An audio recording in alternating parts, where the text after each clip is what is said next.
What up, YouTube? Tim is here. Since this month, I've been since of course this is February. I'm doing my reviews for past February films. Here's my review for the film for the 2002 comedy Big Fat Liar. Now, this film premiered back on February 8th, 2002, and was directed by Sean Levy, which I believe this was like his like first feature, if I'm not mistaken. But if you guys don't know, Sean Levy also directed the Night Zero movies. He gave us first Super Five Dozen film. He's given us some pretty decent stuff. Of course, he is a producer on Stranger Things. His new movie, Free Guy, comes out like in May, so looking forward to check that one out. But he did give us a Big Fat Liar, which was also produced by Dan Schneider. Of course, the man behind Nickelodeon shows like Drake and Josh, Victorious, which you could totally tell this is a Dan Schneider production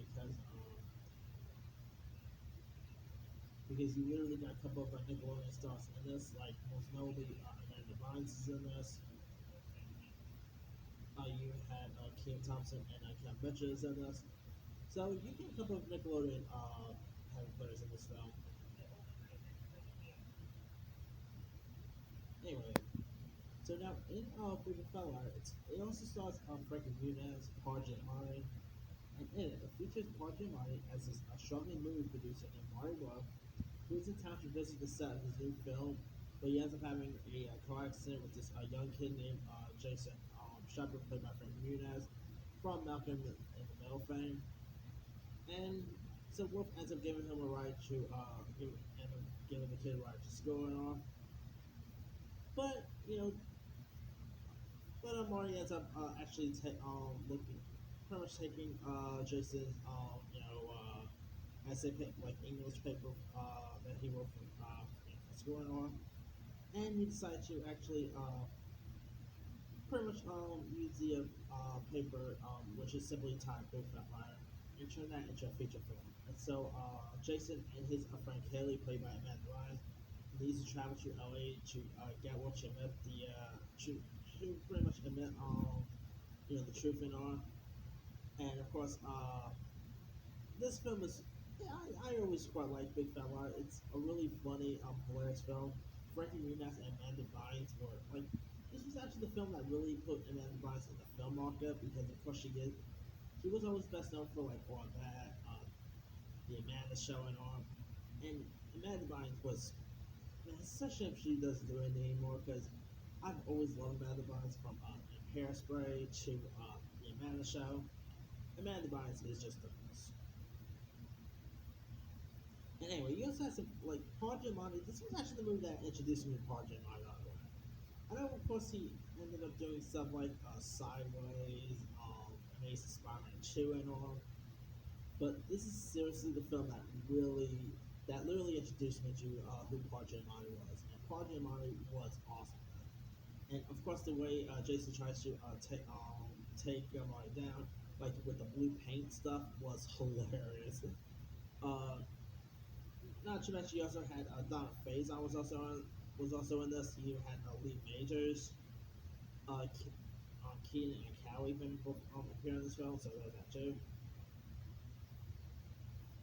You even had John Cho, Amy Hill was in this, Russell Hornsby, Sandra Oh, who of course her and Paul Giamatti will later go on to they were both later go on to appear in the upcoming in Sideways together. So they did a movie before, like together before Sideways, so that's pretty cool right there. But anyway, yeah, this movie is such a hilarious, fun film. I mean, I used to watch this thing on TV a couple times when it premiered. It has some really funny moments in that. Uh, the chemistry between both Frankie Muniz and Amanda Bynes, was really solid to watch. And I mean, here of course, Jason is a bit of I guess say he's a bit of a kid who ends up getting in trouble, and he ends up having an act of lying. So pretty much, his parents are trying to, like, he is trying to prove that this time he is telling the truth and all that. But anyway, and not to mention the late Dustin Diamond from Saved by the Bell fame, he was also in this. But anyway, yeah, that aside, this film is, to me, it's really hilarious. It's funny, it's entertaining. I mean, Tara Killam even had a part in this too, so he actually played like this skateboard punk who ends up tutoring Amanda Bynes' character Kaylee. But that aside, Project Mighty's was definitely a fun villain to watch. He pretty much made Bane Blue cool before Avatar came around. But yeah, this movie is such a really cool one. If you guys haven't seen it, I'm not sure where you can find it. You can probably find it maybe somewhere on like Hulu or whatnot. But it's a really hilarious one. No, it's not a Disney film, so I think it's on Disney Plus. I gotta double check that. But yeah, I mean, say whatever you want about Deadshot. He is a bit of a sicko and all that, but he's made some really solid stuff, and him producing this was pretty cool too. But yeah, I mean, this is definitely a really funny one. And they also did do a sequel, which the sequel is not so good.